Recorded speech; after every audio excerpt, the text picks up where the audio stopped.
नमस्कार, news point लेकर हाजिर हूं मैं राजीव। दोस्तों, आज एक तरफ संसद में ऑपरेशन सिंदूर पर दोनों सदनों में चर्चा चलती रही और चल भी रही है इस वक्त, तो दूसरी तरफ सुप्रीम कोर्ट ने आज एक बार फिर एसआईआर यानी स्पेशल इंटेंसिव रिवीजन पर जो बिहार में चल रहा है उस पर सुनवाई की और आदेश दिए। आदेश में और जो वहां सुझाव दिए गए सुप्रीम कोर्ट की तरफ से, उसमें कहा गया चुनाव आयोग को सुप्रीम कोर्ट की जो हिदायत दी गई है सुप्रीम कोर्ट की तरफ से, उसमें यह है कि अगर बिहार में बड़े पैमाने पर नाम काटे गए तो फिर कोर्ट दखल देगा।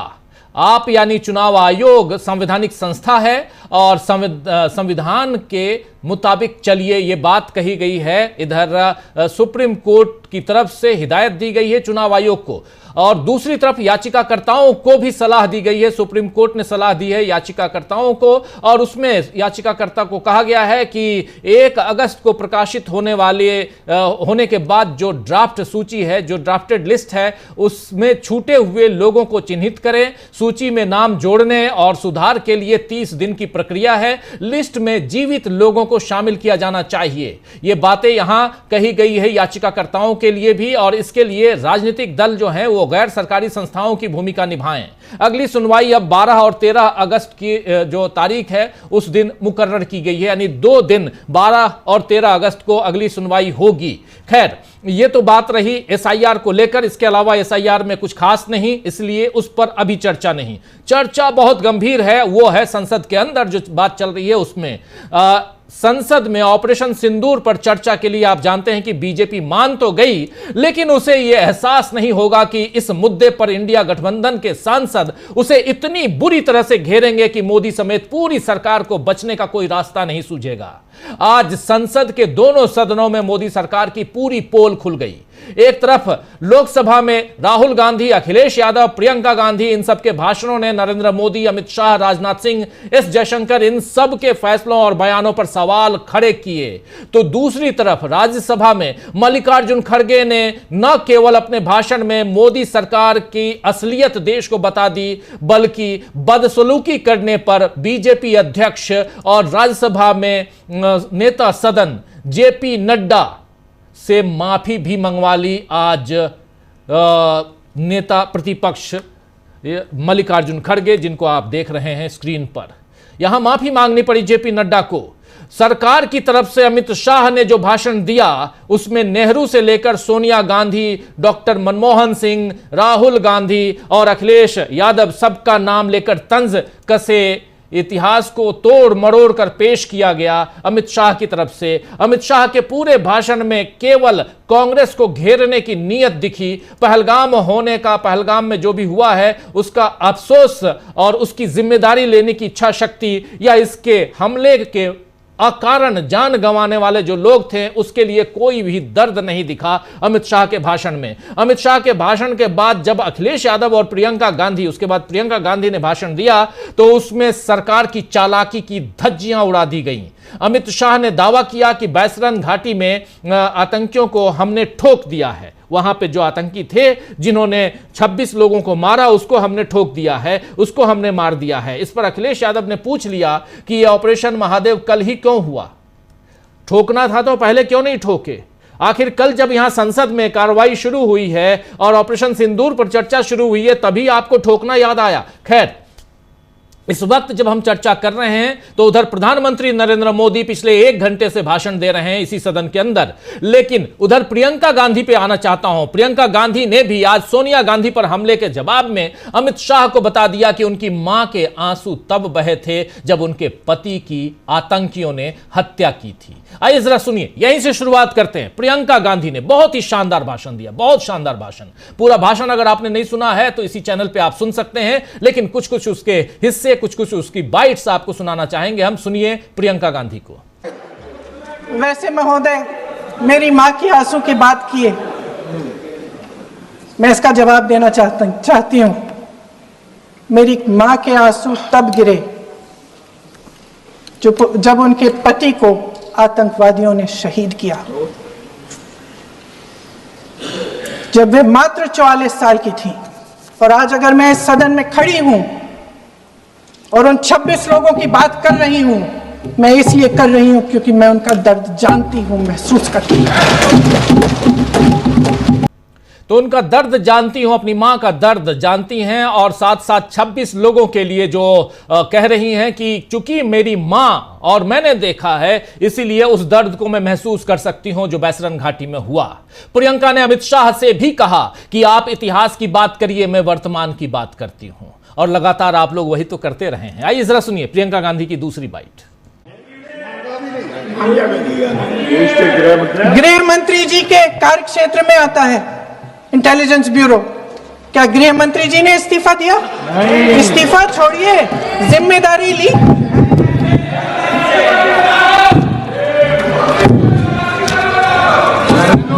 साहब देखिए, इतिहास की बात आप करिए, मैं वर्तमान की बात करना चाहती हूँ। आपको तो एक बहाना चाहिए, आपको तो एक बहाना चाहिए। पूरे परिवार का नाम गिनवा देते हैं। अरे अपनी जिम्मेदारी खुद लीजिए। 11 सालों के लिए तो सत्ता में आप हैं। अभी नेहरू को छोड़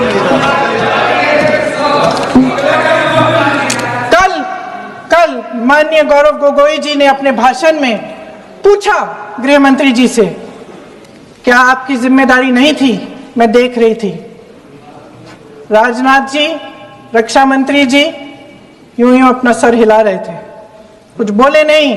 अंदर से ये महसूस हुआ होगा कि यहां कुछ जिम्मेदारी थी, लेकिन माननीय गृह मंत्री महोदय जी हंस रहे थे, वे हंस रहे थे।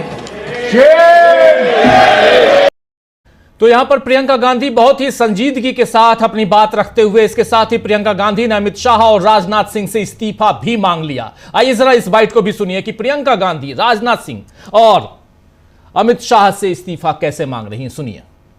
सत्ता पक्ष के नेता बताना चाहते हैं कि ये सब आपके संज्ञान में था, लेकिन कोई भी एक ऐसी एजेंसी नहीं है हमारी सरकार की जिसको पता चला कि ऐसा हमला, ऐसा भयानक हमला होने जा रहा है हमारे देश में, कि पाकिस्तान में बैठे हुए इस हमले की योजना बन रही है कि हम भारत जाके हैवानियत करेंगे, 26 लोगों को मार डालेंगे, और हमें पता ही नहीं है।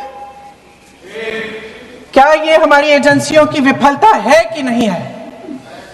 ये बहुत बड़ी विफलता है, एक बहुत बड़ी विफलता है। जानते थे कि ये गुट है, जानते थे कि 5 सालों से ये आतंकवादी हमले कर रहा है, अध्यापकों को मारा, आर्मी के बड़े बड़े अफसरों को मारा, आम जनता को मार डाला, पुलिस वालों को मार डाला, और आप इन पे निगरानी नहीं रख रहे थे। और ये जो एजेंसियां हैं, इनकी जिम्मेदारी कौन लेगा? क्या आईबी चीफ ने अपना इस्तीफा दिया? क्या किसी ने इस्तीफा दिया? गृह मंत्री जी के कार्य क्षेत्र में आता है इंटेलिजेंस ब्यूरो। क्या गृह मंत्री जी ने इस्तीफा दिया? इस्तीफा छोड़िए, जिम्मेदारी ली। क्या गृह मंत्री ने इस्तीफा दिया? इस्तीफा छोड़िए, क्या जिम्मेदारी ली? वहीं आज राहुल गांधी, इनके बाद राहुल गांधी पहुंचे शाम को, और राहुल गांधी ने भी आज नरेंद्र मोदी को ललकारा कि अगर आप में इंदिरा गांधी की तरह राजनीतिक इच्छा शक्ति का 50% भी हो तो इस सदन में कहिए कि डोनाल्ड ट्रंप, जी हां, अमेरिका के राष्ट्रपति डोनाल्ड ट्रंप ने झूठ बोला। Donald Trump is a liar, यहां तक कह दिया इन्होंने, और प्रोवोक करने की कोशिश की कि ट्रंप झूठा है। और क्या ये बात कहेंगे इसी सदन में आकर प्रधानमंत्री नरेंद्र मोदी? इस वक्त जब हम ये चर्चा कर रहे हैं तो सदन में प्रधानमंत्री नरेंद्र मोदी पिछले 1.25 घंटे से बोल रहे हैं, अपनी बात रख रहे हैं। उनकी बातों में अभी तक तो नहीं आया है कि उन्होंने ये बात कही हो, लेकिन यहां राहुल गांधी पूछ रहे हैं, सुनिए। After that Donald Trump has said 5 times, has said, sorry, 29 times. 29 times he said, 29 बार उन्होंने बोला कि भैया मैंने सीज फायर करवाया। अच्छा, अगर वो झूठ बोल रहे हैं तो अपने भाषण में यहां प्रधानमंत्री कह दें कि वो झूठ बोल रहे हैं। यहां पे अगर दम है तो यहां पे प्रधानमंत्री बोल दे कि ट्रंप झूठ बोल रहे हैं। courage, if he has the courage of a Indira Gandhi, let him say here that Donald Trump, you're a liar. That you did not make a ceasefire and that we did not lose any planes. Let him say it here. If he has the courage. 50% भी है इंदिरा गांधी का तो यहां बोल दे, 50% होगा तो बोल देंगे, सॉरी सर, एक साइड से 7th फ्लीट आ रही है, बोलने दीजिए सर, मजा आ रहा है। ऐसा नहीं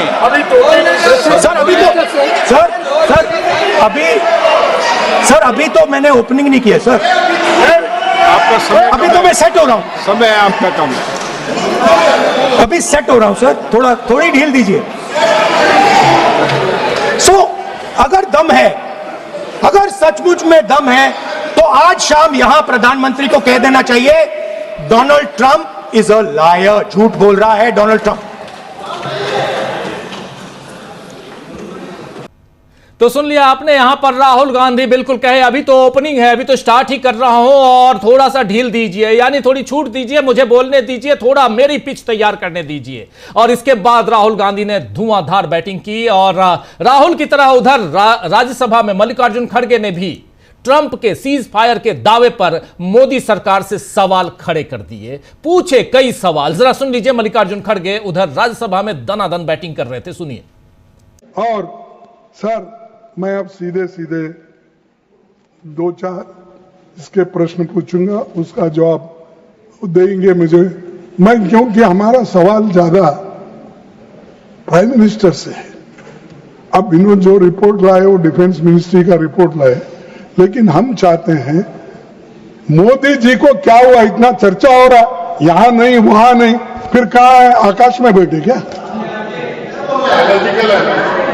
सर, पहला, किन शर्तों पर, आप सुनिए, किन शर्तों पर ये सीज फायर हुआ और पाकिस्तान बैकफुट पर होने के बावजूद अपने इसे क्यों स्वीकार किया?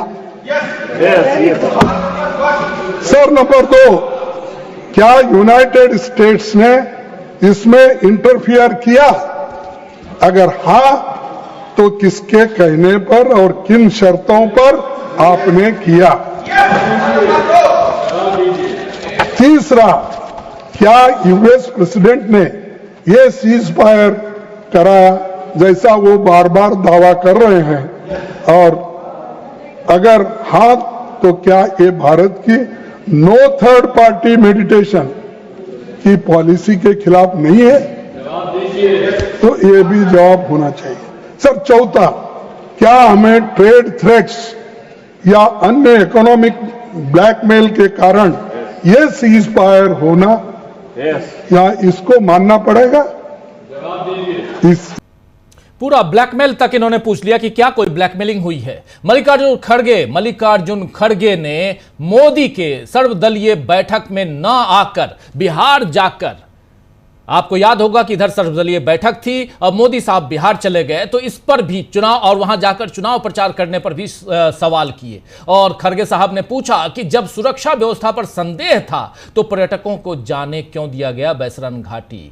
मनोज सिन्हा जो वहां के एलजी हैं जम्मू कश्मीर के, उन्होंने पहलगाम की जिम्मेदारी ली, जबकि यह जिम्मेदारी गृह मंत्री की थी। इसी तरह आज राहुल गांधी ने राजनाथ सिंह के बयान पर कड़ी आपत्ति जताते हुए गंभीर सवाल पूछ डाले। राहुल गांधी ने कहा है कि कल मैंने राजनाथ सिंह जी का भाषण देखा, उन्होंने कहा कि ऑपरेशन सिंदूर सुबह 1 बजकर मिडनाइट कह सकते हैं, सुबह तो ना कहें क्योंकि बिल्कुल मिडनाइट आज के हिसाब से 1:05 पर शुरू हुआ। जब बताया गया, ये राजनाथ सिंह ने बताया कल संसद में, हालांकि ये बात पहले भी आई थी, लेकिन फिर भी कल आधिकारिक तौर पर संसद में कहा गया कि 1:05 पर यह ऑपरेशन सिंदूर शुरू हुआ, राजनाथ जी ने बताया है, और 22 मिनट तक चला है। उन्होंने एक बेहद चौंकाने वाली बात कही। ये जो बात कह रहा हूं ये राहुल गांधी कह रहे हैं, कह रहे हैं राहुल गांधी कि उन्होंने एक बेहद चौंकाने वाली बात कही कि 1:35 पर हमने रात के 1:35 पर हमने पाकिस्तान को फोन करके बताया कि हमने असैन्य ठिकानों पर, आपके जो आतंकी ठिकाने हैं उस पर हमला किया है, सैनिक ठिकानों पर हमला नहीं किया है और हम तनाव नहीं बढ़ाना चाहते हैं। यह भारत के रक्षा मंत्री के शब्द हैं। जरा सुन लीजिए, यहां राहुल गांधी को, इसके आगे भी राहुल गांधी सवाल कर रहे हैं, लेकिन सुनिए बहुत गंभीर सवाल। To operation Sindoor, yesterday I watched Rajnath Singh ji का भाषण मैं सुन रहा था, and I listened quite carefully when people speak. And Rajnath Singh ji said that Operation Sindoor began at 1:05 in the morning. और उसके बाद उन्होंने कहा, he said Operation Sindoor lasted 22 minutes. And then he said the most shocking thing. He said at 1:35 we called Pakistan. We called Pakistan at 1:35 and we told them that we have hit non-military targets and we do not want escalation. These are the words of the Defense Minister of India. Now maybe he does not understand what he revealed.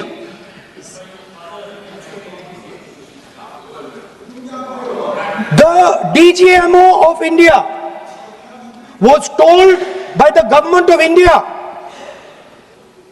to ask for a ceasefire at 1:35 at night itself, on the night of Operation Sindoor. You told the Pakistanis exactly what you would do. You told them that we will not hit military targets. You told them we do not want escalation. Speaker sir, you imagine, दो लोगों के बीच में लड़ाई हो रही है, दो लोगों के बीच में लड़ाई हो रही है, एक आदमी जाके दूसरे को घूसा मारता है और फिर कहता है देखिए मैंने घूसा मार दिया, अब एस्केलेशन नहीं कीजिए। मतलब आपने पाकिस्तान को डायरेक्टली अपनी पॉलिटिकल विल बता दी कि आपके पास लड़ने की पॉलिटिकल विल है ही नहीं, कि आप लड़ना ही नहीं चाहते हो। और ये डिफेंस मिनिस्टर ने कहा है कि हमने, डिफेंस मिनिस्टर यहां हाउस में कह रहे कि हमने पाकिस्तान से जाके कहा कि हमने आपको एक झापड़ मारा है मगर हम आपको और झापड़ नहीं मारेंगे। हम एस्केलेशन नहीं चाहते हैं, आप रिस्पॉन्ड नहीं कीजिए और हम मिलिट्री टारगेट नहीं मारेंगे।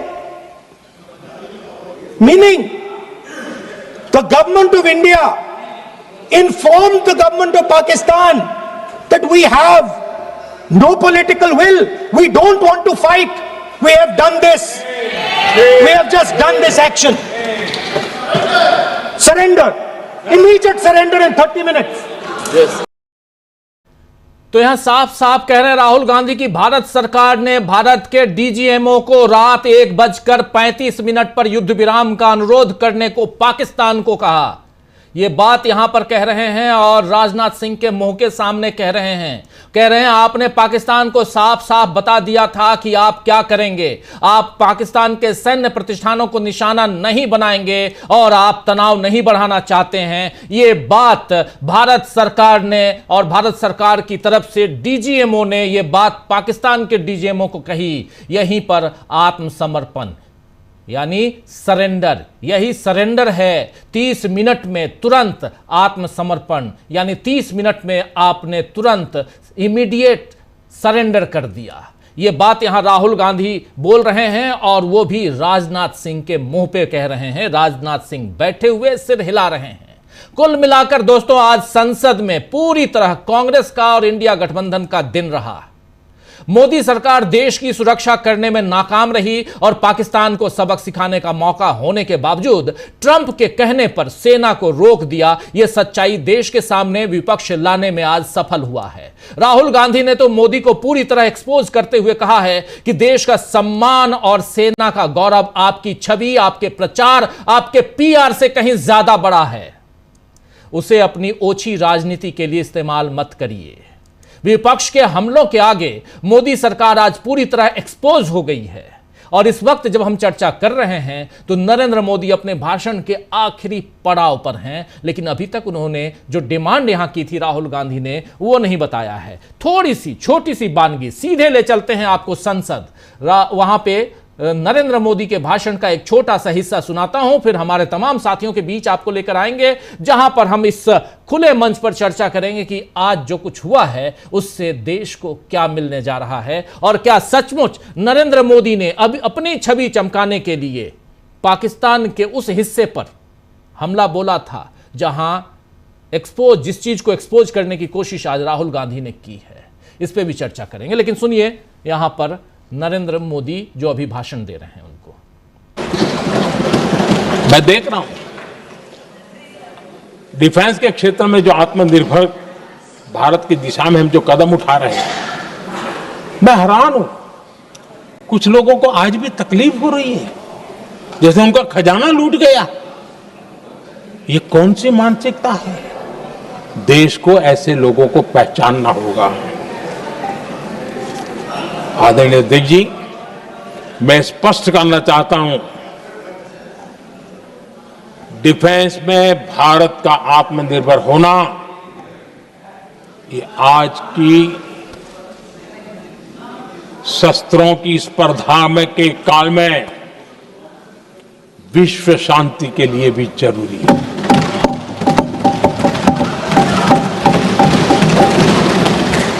मैं पहले भी कह चुका हूं, भारत युद्ध का नहीं बुद्ध का देश है। हम समृद्धि शांति चाहते हैं, लेकिन हम ये कभी न भूले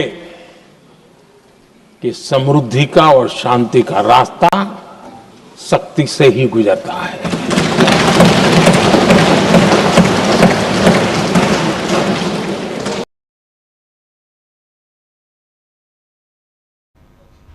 तो सुन रहे थे आप, यहां प्रधानमंत्री नरेंद्र मोदी अपना भाषण दे रहे हैं और उधर राहुल गांधी ने बुरी तरह घेरा। उनसे पहले प्रियंका गांधी ने, उनसे पहले अखिलेश यादव ने, पूरा का पूरा इंडिया गठबंधन कल से लेकर आज तक नरेंद्र मोदी को और पूरे इस मोदी की जो सरकार है उसको घेरने की कोशिश की और बहुत सफल यहां हुए। एक बाइट और दिखाऊंगा थोड़ी देर बाद नरेंद्र मोदी और राहुल गांधी के बीच जो कुछ गुफ्तगू हुई है वो भी दिखाऊंगा, लेकिन उससे पहले ले चलता हूं आपको अपने तमाम साथियों के बीच। चलिए पहले हमारे तमाम साथियों से जरा इंट्रोड्यूस कर देता हूं, हमारे पैनलिस्ट साथियों के बीच चलते हैं और फिर चर्चा को आगे बढ़ाते हैं। जरा स्क्रीन पर ले आइए हमारे। देखिए इस वक्त 6 वरिष्ठ साथी जुड़े हुए हैं। अमरिंदर उपाध्याय जी हैं, प्रशांत टंडन जी हैं, अनिल सिन्हा जी आज हमारे साथ जुड़े हुए हैं, शकील अख्तर जी हैं, प्रोफेसर रविकांत जी हैं और डॉक्टर राकेश पाठक जी हैं। आप सबका स्वागत इस्तकबाल है। स्वागत इस्तकबाल आप तमाम दोस्त साथी शुभचिंतक आप सबका जो अब तक जुड़ चुके हैं उनका भी, जो जुड़ने वाले हैं उनका भी। शकील जी चूंकि संसद कवर कर रहे हैं और लगातार संसद की गतिविधियों पर नजर रखे हुए हैं, उनके पास आओ, लेकिन उनसे पहले राहुल गांधी की एक बाइट आपने सुनी थी जिसमें राहुल गांधी ने कहा था कि जरा बता दीजिए, एक बार तो कम से कम बोलिए, इंदिरा गांधी जैसा भी अगर गट्स है, उसका 50% भी गट्स है, तो आप बोल दीजिए कि डोनाल्ड ट्रंप झूठ बोल रहे हैं। लेकिन अभी जब खड़े हुए भाषण दे रहे थे नरेंद्र मोदी, तब भी राहुल गांधी खड़े होकर कह रहे हैं कि अरे अब तो बोल दीजिए। जरा सुन लीजिए इसको, फिर आते हैं सीधे शकील अख्तर जी के पास। सुनिए जरा। हमने हमारा लक्ष्य पूरा कर दिया है, अगर आप कुछ करोगे तो महंगा पड़ेगा। और आप फिर ऐसे कैसे चलेगा? राहुल गांधी को यहां नहीं दिखाया गया, लेकिन राहुल गांधी यहां पे कह रहे हैं कि जरा ट्रंप का नाम तो ले लीजिए। ये बहुत इंपॉर्टेंट है, कह रहे हैं राहुल गांधी। अब आप जान रहे हैं कि, और शकील अख्तर जी से बेहतर और कौन जानेगा कि जब आप अपनी आंखों से और वहां पे प्रेस दीर्घा में आप बैठते हैं, प्रेस गैलरी में बैठते हैं, तो सब कुछ दिखता है। शकील जी, आप उसका विस्तार से यहां पर वर्णन कर सकते हैं। लेकिन सबसे बड़ी चीज, जो हमारे दर्शक साथी जो जुड़े हुए हैं, आप सबका एक बार फिर से इस्तकबाल करता हूं। साथियों, आप जानते हैं कि सदन में जब हम पत्रकार बैठते हैं तो हम लोगों को सब कुछ दिखता है जो आपको स्क्रीन पे नहीं दिखता। इधर राहुल गांधी बैठे बैठे कह रहे हैं कि नरेंद्र मोदी जी अब तो बोल दीजिए, अब तो नाम ले लीजिए ट्रंप साहब का। लेकिन नरेंद्र मोदी पानी उठा के पीने लगते हैं। जब भी ट्रंप का नाम आता है तो पानी पीने लगते हैं। यही सबसे दुखद है इस पूरे मसले में, सबसे दुखद। क्योंकि किसी भी नेता ने, किसी भी मंत्री ने, जितने भी वक्ता आए सत्ता पक्ष की तरफ से, किसी ने डोनाल्ड ट्रंप का नाम आखिर क्यों नहीं लिया? शकील अख्तर जी। राजीव जी, कैमरे बहुत ज्यादा स्मार्ट हो गए हैं, इतने ज्यादा कि आज विपक्ष के लोग मांग कर रहे थे कि एक सेकंड के लिए तो राहुल पे टिका दो, खड़गे जी पे ले आओ। लेकिन जैसे ही राहुल इंटरवीन करते हैं, कैमरा इस तेजी के साथ से उनसे हटता है कि लगता है कि सिर्फ वो इसी बात के लिए लगाया गया है जो राहुल पे केंद्रित कैमरा है कि उसको कब हटाना है। ऐसे ही खड़गे जी के साथ भी हुआ। खड़गे जी जब कुछ चीजें दिखा रहे थे तो उन्हें दिखाने नहीं दी गई, कैमरे ने फोन हटा ली। हम एक बात बताना चाहेंगे सबसे पहले, जो आपने जिक्र भी किया, और बहुत इम्पोर्टेंट बात है वो, और वो इसलिए कि वो और माध्यमों से सामने नहीं आएगी, यहीं अपने इस माध्यम से ही सामने आएगी। जो आपने बताया कि प्रियंका गांधी ने जवाब दिया और उससे पहले अमित शाह ने जो एक गलत आरोप लगाया, लोकसभा में लगाया था, सोनिया गांधी वहाँ नहीं थी, होती तो खुद जवाब देती इसका, लेकिन प्रियंका ने जवाब दिया और बहुत अच्छा जवाब दिया। देखिए, ये जो है, उन्होंने नाम लिया, केंद्रीय गृह मंत्री ने मोहन शर्मा, पूरा नाम है उनका मोहन चंद्र शर्मा, इंस्पेक्टर दिल्ली पुलिस के थे वो। कांग्रेसियों को नहीं मालूम, कांग्रेसी भूल चुके हैं इस बात को कि जब पटला हाउस कांड हुआ, मोहन चंद्र शर्मा को गोली लगी, उसके बाद कांग्रेस ने अपने ब्रीफिंग रूम में पत्रकारों के साथ खड़े होके मोहन चंद्र शर्मा को श्रद्धांजलि दी। ऐसा कभी नहीं होता है। ये एक जो है नई घटना थी, लेकिन ये कांग्रेस बता नहीं पाती है क्योंकि कांग्रेसी भी भूल चुके हैं इस बात को। और अमित शाह जी को तो मालूम भी होगा, तो अमित शाह जी क्यों बताएंगे इस बात को? तो अमित शाह जी ने क्या कहा था? अमित शाह ने जी कहा था कि अगर श्रद्धांजलि देना थी, अगर रोना ही था, तो मोहन शर्मा को देती सोनिया गांधी। मोहन चंद्र शर्मा को दी थी, कांग्रेस के मुख्यालय अकबर रोड में दी थी। और जो सोनिया गांधी के बारे में ये सारा का सारा जो झूठ फैलाया है, कांग्रेस के नेता ने फैलाया है, सलमान खुर्शीद ने। ऐसी ना कोई घटना हुई थी, ना कुछ हुआ था। एक झूठ जो है सलमान खुर्शीद ने फैलाया और वो आज तक चला आ रहा है, और कांग्रेस उसका आज तक ठोस खंडन नहीं कर पाई। खैर, देखिए, आज कांग्रेस के और पूरे विपक्ष के भाषण बहुत जोरदार थे, और इसको अगर नटशेल में कहना हो तो आप कह सकते हैं कि अब विपक्ष बहुत पावरफुल हो गया है। दोनों सदनों में विपक्ष इतना पावरफुल था कि दोनों जगह, यहाँ राहुल का भाषण भी, प्रियंका का भाषण भी, अखिलेश का भाषण भी, वहाँ खड़गे जी का भाषण भी, सबने चुपचाप सुना। और सत्ता पक्ष के लोग भी काफी बातों से सहमत नजर आए, जैसा कि आपने बताया भी प्रियंका गांधी का, कि प्रियंका गांधी कह रही थी कि राजनाथ सिंह सहमति में सिर हिला रहे थे। अभी जब प्रधानमंत्री मोदी बोल रहे थे तो वो अपने लोगों को भी सेटिस्फाई नहीं कर पा रहे थे। ये मुद्दा एक ऐसा मुद्दा है जिसमें जो है सबको मालूम है कि सच्चाई क्या है, और कल भी और आज भी विपक्ष ने बहुत जोरदार तरीके से जनता के सामने, लोगों के सामने वो सारी चीजें रख दी हैं। अब समस्या ये है, कांग्रेस की भी है, कि चीजें लोगों के सामने आती नहीं है। कौन दिखाएगा उन्हें, कौन बताएगा उन्हें? कोई बताने वाला नहीं है, कोई दिखाने वाला नहीं है। आप जितना दिखा सकते हैं उतना दिखा रहे हैं। लेकिन जब तक लोगों के सामने सच्चाई नहीं आएगी, मीडिया नहीं बताएगा, लोगों को मालूम नहीं पड़ेगा। प्रियंका गांधी का भाषण आज बहुत ही भावुक भाषण था। उन्होंने एक एक आदमी का जिक्र किया जो वहां मारा गया था और उसके ऊपर कंट्रोवर्सी पैदा करने की कोशिश करी बीजेपी वालों ने। तो पूरा सत्ता पक्ष चिल्ला रहा था हर आदमी के नाम के साथ जो मारा गया था, भारतीय है, भारतीय है, इंडियन मारा गया था वहां पे। और प्रियंका गांधी का जो विट है, हाजिर जवाबी है, उसने आज सदन को बहुत प्रभावित किया। प्रियंका गांधी ने कहा कि प्रधानमंत्री जवाब नहीं देते हैं, तो विपक्ष सत्ता पक्ष के सांसद ने कहा दे देंगे जवाब। प्रियंका ने कहा धन्यवाद, आप देंगे। सत्ता पक्ष के लोग भी हंस पड़े, धन्यवाद, आप देंगे। इसी तरह खड़गे जी ने भी आज बड़ी जबरदस्त बात की है। हम ये सारी बातें वो बता रहे हैं, बाकी तो सारी की सारी जो बाइट में आ रही हैं। खड़गे जी से जब कहा सत्ता पक्ष के लोगों ने बैठ जाइए, खड़गे जी ने कहा आप कौन होते हैं मुझे बिठाने वाले, मुझे कोई नहीं बिठा सकता। अगर मुझे कोई बिठा सकता है तो मेरे नेता सोनिया गांधी पास में बैठी थी उनके, और वो लोग जिनकी मदद से मैं चुन के आता हूं। तो आज खड़गे जी ने भी बड़े जबरदस्त प्रहार किए उनके ऊपर। और अखिलेश यादव का एक सवाल जो है बहुत जबरदस्त था कि सिर्फ इतना बता दीजिए कि 2014 में भारत का क्षेत्रफल कितना था और आज कितना हो गया है। कहा मोदी जी 11 साल में क्षेत्रफल कम कर दिया आपने देश का, और बातें यहाँ बड़ी बड़ी करते हैं। असली दुश्मन हमारा चीन है जी। पाकिस्तान जो है वो सामने था, चीन पीछे था। तो आज के सारे भाषण बहुत जबरदस्त हैं और इसमें जो है माफी मांगी जो जेपी नड्डा ने इस्तीफा मांगने, जेपी नड्डा ने उधर माफी मांगी, जेपी नड्डा ने माफी मांगी और जेपी नड्डा माफी मांगी। इसके अलावा जो गृह मंत्री से इस्तीफा मांगा वो एक बड़ी बात है। गृह मंत्री से इस्तीफा मांगा गया और गृह मंत्री के लिए कहा गया कि गृह मंत्री जो है सारी चीजों के जिम्मेदार हैं। ये प्रियंका गांधी ने बहुत साफ शब्दों में कहा।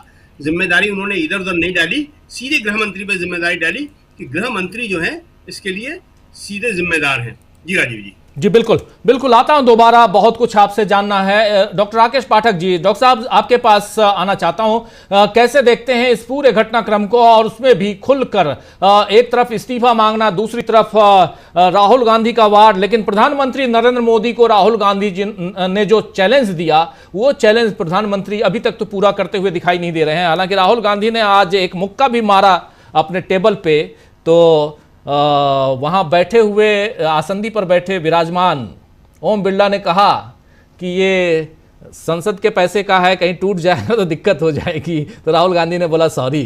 तो ये भी वाकया रहा। हालांकि थोड़ी देर बाद वो भी दिखा दूंगा अपने तमाम साथियों को जिन्होंने नहीं देखा हो। ये भी एक बहुत ही, लेकिन राहुल गांधी और प्रियंका गांधी छाए हुए नजर आए। आप क्या कहेंगे इस पे? और सबसे बड़ी चीज, प्रियंका गांधी जो भाषण दे रही थी, उन्होंने एक एक पॉइंट क्लियर कट, आप जो कह रहे हैं सत्ता पक्ष और खासकर अमित शाह पे निशाना साधते हुए और राजनाथ सिंह पर निशाना साधते हुए जो बातें प्रियंका गांधी ने कही, तो कई जगह राजनाथ सिंह सिर हामी भरते हुए, सिर हिलाते हुए नजर आए।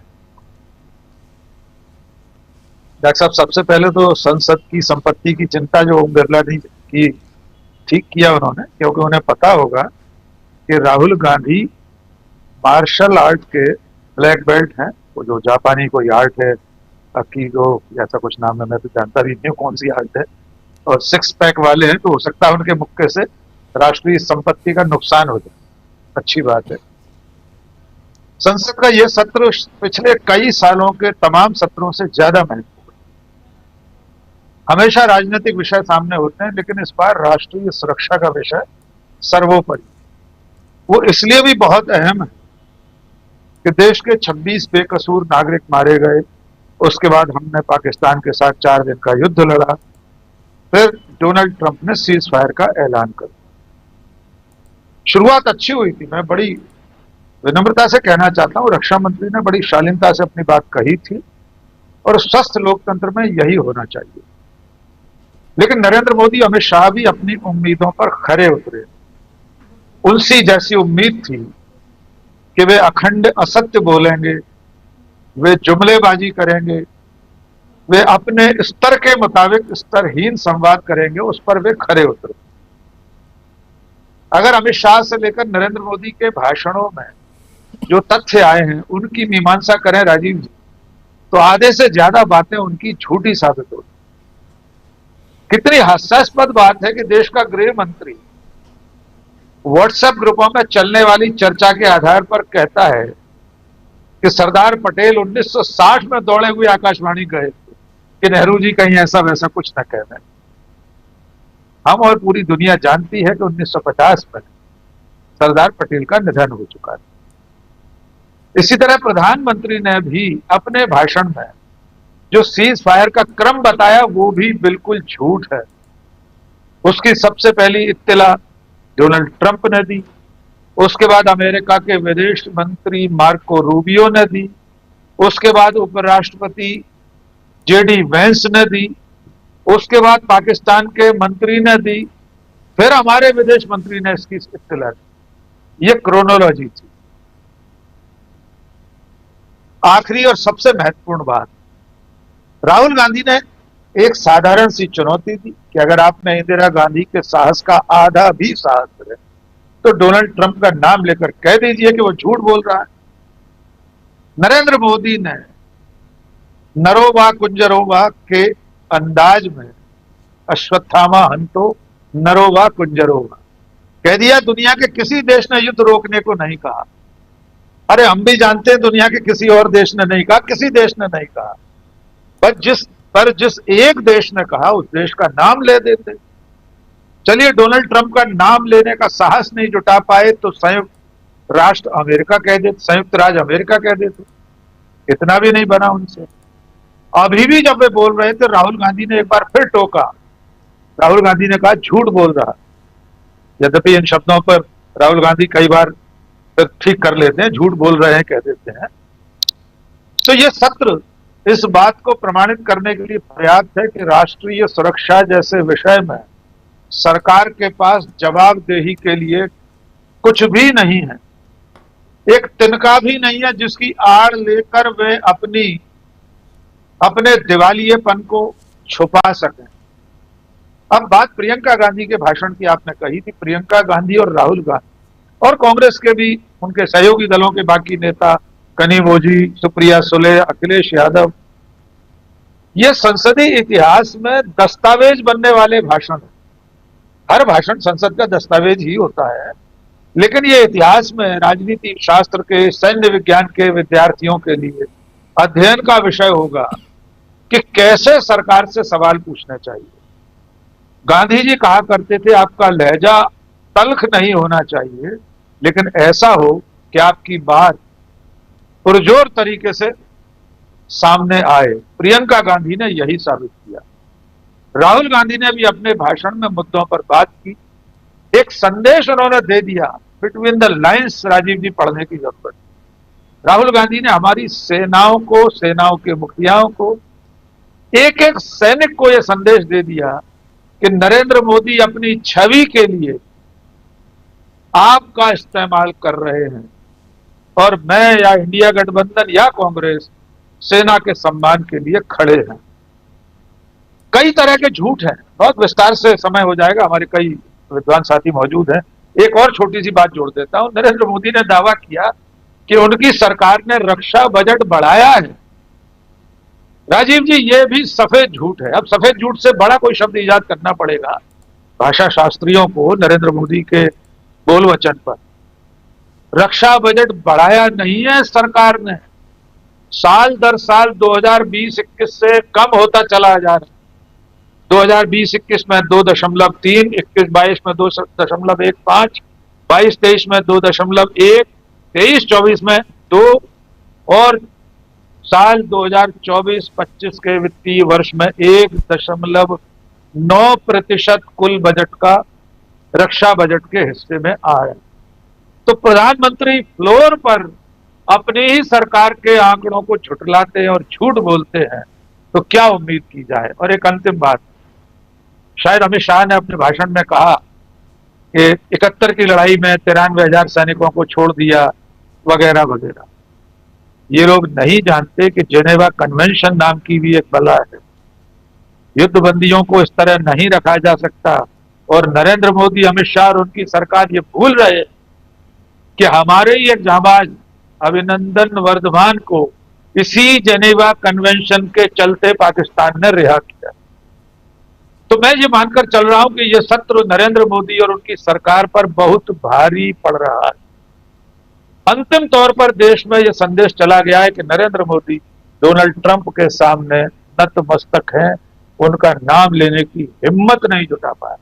जी राजीव जी, बिल्कुल बिल्कुल आप सही कह रहे हैं। नरेंद्र मोदी अभी उनका भाषण चल ही रहा है, लेकिन दूसरी तरफ राहुल गांधी ने जो भाषण दिया है आज, वो बहुत गंभीर भाषण, और भाषण देते देते वो सामने रखे मेज पर एक मुक्का भी मार बैठे, जिस पर ओम बिरला ने कहा कि राष्ट्रीय संपत्ति है, इसको थोड़ा सुरक्षित रखें, और थोड़ा सा हास परिहास का विषय भी बन गया। लेकिन यहाँ ये बात आई क्यों आई? इसलिए क्योंकि जब ऑपरेशन सिंदूर पर चर्चा चल रही थी और अभी भी चल रही है, जिसमें राहुल गांधी ने जब अपनी बात रखना शुरू की, और राहुल गांधी वहां कह रहे थे साफ साफ कि अमेरिका का राष्ट्रपति इधर पाकिस्तानी असीम मुनीर को बुलाकर वहां के साथ में लंच करते हैं, और ये कहते कहते वो गुस्सा दिखाने लगा। आइए जरा देख लेते हैं जरा जल्दी से स्क्रीन पर, और उसके बाद सीधे प्रशांत टंडन जी आपके पास आता हूं। अनिल जी भी हमारे साथ जुड़े हुए हैं, प्रोफेसर रविकांत जी भी जुड़े हुए हैं। जरा देखते हैं मुक्का मारने वाले सीन को भी देख लीजिए।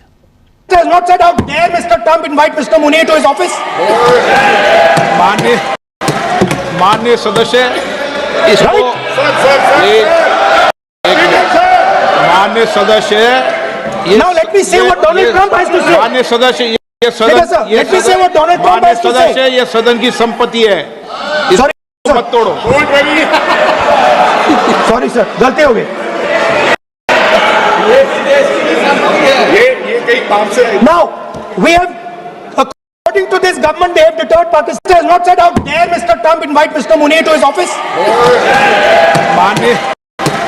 माननीय सदस्य, इसको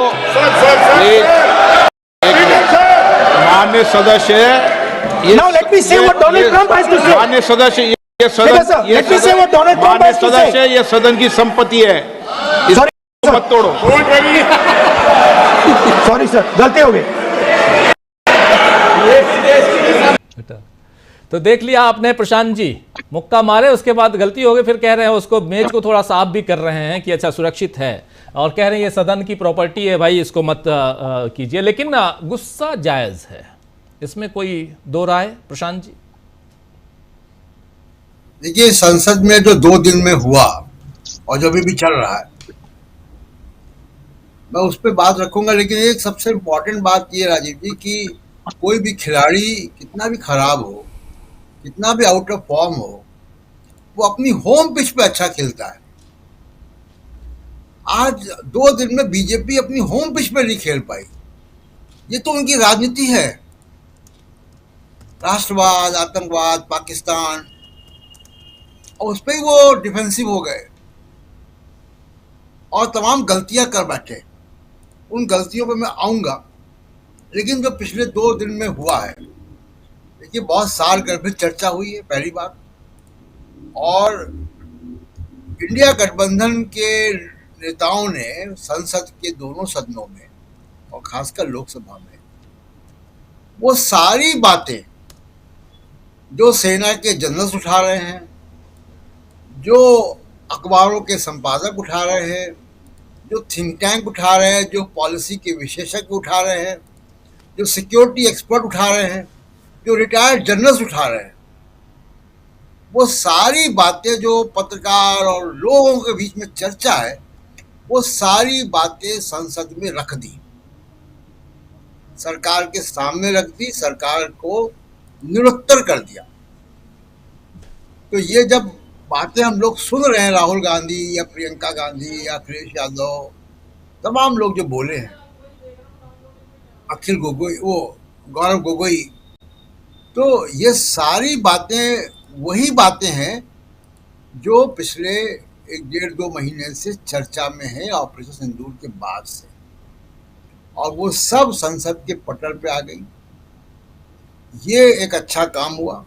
राहुल गांधी का भाषण बड़ा सारगर्भित था और उसका बैंडविड्थ बहुत ज्यादा था। उसमें विदेश नीति की बात थी, स्ट्रेटेजी की बात थी, सारे बिंदु तो मैं कवर नहीं, लेकिन उन्होंने बार बार ये पूछा देश नीति की विफलताओं के बारे में। और एक बहुत उल्लेखनीय बात जो उन्होंने की है कि राजनाथ सिंह के भाषण को उन्होंने कोट किया कि आपने कहा कि जब 1:05 पे ऑपरेशन सिंदूर लॉन्च हुआ और उसके बाद जब वो आपने 1:35 पे डीजीएमओ ने पाकिस्तान को बताया कि हमने केवल आतंकवादी हमलों पर, अड्डों पर हमले किए हैं और हमारा जवाब नॉन एस्केलेटरी है, हमारा एक्शन नॉन एस्केलेटरी है, मतलब हम युद्ध को बढ़ाना नहीं चाहते हैं। यह आपने पाकिस्तान को बता दिया रात के 1:35 पे।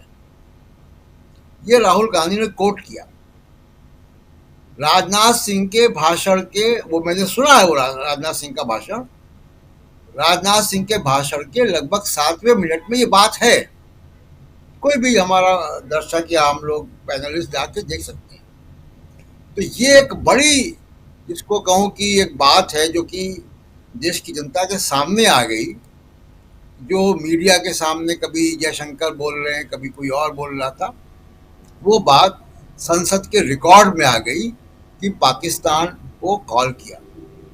नरेंद्र मोदी जी ने भी इसको दोहरा दिया। वो भी मैं सुन रहा था जब अभी शो शुरू हुआ उसके पहले।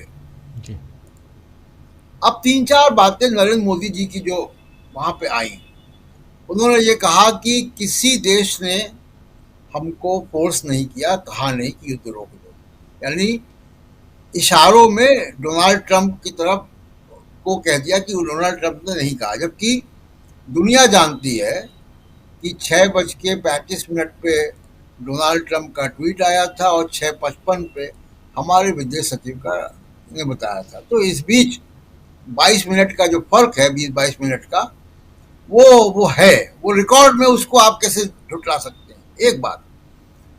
दूसरी बात, मोदी जी ने ये स्वीकार किया कि रात में जेडी वेंस से उनकी बात हुई है, अमेरिका के उपराष्ट्रपति की, और उसके अगले दिन सीज फायर होता है। तो ये बातचीत क्यों हो रही थी इस बात में? और जेडी वेंस ने तब भी ये ट्वीट किया था और ये कहा था कि हमको बहुत अलार्मिंग इंटेलिजेंस मिला। और मोदी जी ने आज इसको खुलासा किया कि जेडी वेंस ने उनको बताया था कि पाकिस्तान बड़े हमले की तैयारी कर रहा है। तो उसका मोदी जी ने जवाब दिया। लेकिन आप घटनाओं का सीक्वेंस देखिए कि रात में जेडी वेंस और नरेंद्र मोदी की बात होती है, सेनाओं का एक्शन होता है, सेना सुबह प्रेस कॉन्फ्रेंस में एक क्लेम करती है दोपहर में कि हमने पाकिस्तान के बड़े टारगेट्स को जो है ध्वस्त किया है, बनाया है, और फिर शाम को सीज फायर हो जाता है। तो वो सीक्वेंस मोदी जी ने आज बता दिया संसद में। तो ये एक तो मोदी जी ने कहा। दूसरी बात, अपने ही सीडीएस, हमारे सीडीएस अनिल चौहान एक बार नहीं कई बार कह चुके हैं, हमारे सेना के प्रवक्ताओं ने कई बार कहा कि पाकिस्तान की तरफ से न्यूक्लियर थ्रेट की बात नहीं थी। मोदी जी ने कम से कम 5 बार ये कहा। तो आप अपने सेना के जनरल से अलग कैसे जा सकते हो संसद में? तो कुल मिला के ये है कि मोदी जी का जो जवाब है वो बहुत कन्विंसिंग नहीं। इसीलिए मैं कह रहा था कि उनका होम टर्फ है और उस पर वो खेल नहीं पाए, और विपक्ष ने इस 2 दिन के सेशन में देश के सामने वो सब बातें रख दी, भविष्य के इतिहासकार के सामने सब बातें रख दी कि हुआ क्या था, और जिसका जवाब सरकार के पास नहीं है। और एक आखिरी बात कि मोदी जी ने बहुत हल्केपन में जवाब दिया। अब देखिए, जैसे मैं एक मिसाल दूं, जब भारत ने डैम सिंधु का पानी रोकने की बात की, तो पाकिस्तान में बहुत सारी रील्स बनी हंसी मजाक वाली कि हम नहा नहीं पाए, हम स्विमिंग पूल हमारा सूख गया, वगैरह वगैरह। मोदी जी उन रील्स की बात कर रहे हैं। पाकिस्तान के जो कंटेंट क्रिएटर्स हैं, जो कॉमेडी बनाते हैं, जो हंसी मजाक कर रहे हैं, उन रील्स को भारत की संसद में भारत का प्रधानमंत्री कोट कर रहा है। इतना हल्कापन, इतने गंभीर विषय पर। तो ये भी देश की जनता के सामने है, लेकिन पहली बार ये हुआ है कि विपक्ष जो है वो कामयाब रहा, हावी रहा, और सारी वो बातें जो होनी चाहिए थी वो हो गई। जी बिल्कुल, सारी बातें जो होनी चाहिए थी हो गई। प्रधानमंत्री नरेंद्र मोदी का लंबा चौड़ा भाषण चल रहा है और कांग्रेस पर निशाना साधने के अलावा उनके पास कुछ है नहीं और कुछ बोल नहीं पा रहे हैं इसके अलावा। लेकिन जो प्रियंका गांधी कह रही थी कि आप पास्ट की बात कीजिए, हम वर्तमान की बात कर रहे हैं, और वर्तमान में आपके सामने कई सारे सवाल हैं, उन सवालों का जवाब आपको देना होगा, सरकार को देना होगा। ऑपरेशन सिंदूर पर चर्चा जारी है और ऐसे में विपक्ष कितना यहां आगे दिखाई दे रहा है। अनिल जी आपके पास, फिर प्रोफेसर रविकांत जी आपके पास आता हूं। अनिल जी, अनिल सिन्हा जी, जरा आपसे समझूं कि क्या आप, अनिल जी जुड़े हुए हैं हमारे साथ? नहीं दिख रहे हैं। अनिल जी आवाज आ रही है? अनिल जी आवाज आ रही है मेरी? अनिल जी बिल्कुल। अनिल जी आपकी टिप्पणी, और सबसे बड़ी चीज कि यहां पर चाहे राहुल गांधी हो या प्रियंका गांधी हो, दोनों के भाषणों को आपने सुना होगा। उधर अखिलेश यादव ने भी भाषण दिया था, तमाम विपक्षी दलों ने भाषण दिया, लेकिन आखिर में जब राहुल गांधी, और उसमें भी जो बात उन्होंने कही, नरेंद्र मोदी ने कहा कि दुनिया का किसी भी नेता ने सीज फायर नहीं रुकवाया, लेकिन नरेंद्र मोदी ने यह नहीं कहा कि डोनाल्ड ट्रंप जो कह रहे हैं वो झूठ कह रहे हैं, गलत कह रहे हैं। मैंने उनको ही सुना सब पूरा। अब लेकिन मैं जो बाकी सब कई चीजें लोगों ने रख दी हैं, मैं आपको बताऊंगा क्या कि ये जो प्रधानमंत्री और जो सरकार के जो मतलब रक्षा मंत्री, गृह मंत्री, इनके जो भाषण हुए, इससे ये जाहिर हो गया कि अब बीजेपी के अंदर जो पकड़ है नरेंद्र मोदी की, वही ढीली हो गई है। वो आपने वो बॉडी लैंग्वेज नहीं देखा लोगों का, उस पर मुझको लग रहा है कि स्टोरी इधर नहीं है उधर है, कोई किसी चीज का जवाब नहीं दे पाए उन्होंने, बल्कि तस्दीक कर दी, सारा क्रोनोलॉजी भी उन्होंने बता ही दिया। लोगों का जो आरोप था वो कि आपने अमेरिका इंटर रहा था, वो भी करीब करीब उन्होंने मान ही लिया एक तरह से, जो टाइमलाइन बताई सारे सब, मतलब वो कि अब जब इसको ठीक से मीडिया उठाएगा नहीं, लेकिन मुझको ये है कि आप जैसे लोग उठाएंगे इस मुद्दे को, सब अगर रखेंगे ये से तरतीब से, तो आपको लगेगा कि जो जो आरोप लगाए थे वो आरोप की उन्होंने तस्दीक भी कर दी। जो इंटरवीन करने का जो त्रुटियां हुई वो सब सारा ये हो जाएगा। लेकिन सबसे जो बड़ी चीज है इसमें, जो खबर के लायक है, वो ये है कि बीजेपी जो सांसद हैं या जो बीजेपी पार्लियामेंट्री पार्टी है, वो नरेंद्र मोदी के साथ नहीं है। कुछ जो है 25 से 30% लोग मोदी मोदी के नारे लगाते हैं, बाकी लोग जो है वो आप देखेंगे थके हुए और ऊब जैसी महसूस हो रही थी। मैं तो जब भी उनका बाकी का चेहरा तो दिखाई नहीं देता उतना, लेकिन पास में बैठे हुए प्रहलाद जोशी और बगल में वो जो क्या नाम है उनका, ये किरण रिजिजू और मेघवाल, ये तीनों का आप चेहरा बार बार आप मॉनिटर करिए। और सबसे ज्यादा खींच आप देखिए कि एक और इसमें जो, क्योंकि बाकी डिटेल्स लोगों ने बताया इसलिए मैं रिपीट नहीं करूंगा, आप एक और चीज उसमें देखिए कि क्या ओम बिरला का भी धनखर होने वाला है, क्योंकि बार बार उनको अमित शाह इंस्ट्रक्शंस दे रहे हैं कि ये जो है क्या कहते हैं, इनको चुप कराइए। कोई और नहीं बोल रहा है, लेकिन वो बार बार उनको ऐसे ऐसे कर रहे हैं, बहुत खींच भरा निर्देश जो है उनको दे रहे हैं और फिर वो उधर उसको ट्रांसफर कर रहे हैं। तो मुझको लग रहा है कि काफी कुछ जो है ये पूरा दृश्य में हुआ। दूसरा ये है कि इतना कोऑर्डिनेटेड अटैक इंडिया गठबंधन ने, मुझको लग रहा है 11 साल में पहली बार हुआ है। इन लोगों को लगा ये था कि एसआईआर बिहार के मुद्दे को किनारे मतलब उसको किनारे रखने के लिए, उसकी हवा निकालने के लिए ऑपरेशन सिंदूर का कर लेंगे, उसको डिलिंक कर देंगे पहलगाम से और डिबेट को इस तरह से विजय उत्सव में बदल देंगे। लेकिन उसमें पूरी तरह फेल हो गए और सबका लैक लस्टर जिसको बोलते हैं कि भाषण हुआ, वो कमजोरी साफ दिख रही थी और वो तो पूरा इनकोहेरेंट थे। राजनाथ सिंह ये जो है वही रिपीट बार बार कर रहे थे। फिर यहाँ जो आरोप लगता था कि नेहरू जी के बगैर तो उनका कुछ होने ही वाला नहीं है, नरेंद्र मोदी का कोई भी भाषण या कुछ भी नेहरू जी के चर्चा के बगैर पूरा नहीं होगा, उसको भी उन्होंने फिर से साबित कर दिया। और सबसे एक और लेवल नीचे गया है, छिछोरापन, बयान बहादुर विपक्ष के बारे में मुझको नहीं लगता कि किसी प्रधानमंत्री ने, वैसे उनका लेवल लगभग यही रहा है, लेकिन यहाँ और भी गिरा है। तो मुझको नहीं लग रहा है क्या कि ऑपरेशन सिंदूर पर डिबेट कराने से जो फायदे की उम्मीद में थी बीजेपी या मोदी गवर्नमेंट, बीजेपी नहीं कहना चाहिए, मुझको अब लग रहा है ऐसा कि बीजेपी के लोग भी अब थक गए हैं इनकी बातचीत से, क्योंकि जो आसपास का जो पूरा बेंच है उनके जो बीच बीच में चेहरे आते हैं उससे मुझको लगा कि पूरा, इवन मुझको लग रहा है कि निर्मला सीतारमण भी जो है वो आगे आकर के, मतलब जिस तरह से कितना हंसता हुआ सबका, मतलब सारे लोगों का जो चेहरा होता था या जिस तरह से थपथपाते थे, मुस्कुराते थे, वो कोशिश करके सिर्फ पीयूष गोयल जो है अभी भी डटा हुआ है मैदान में उनके पक्ष में।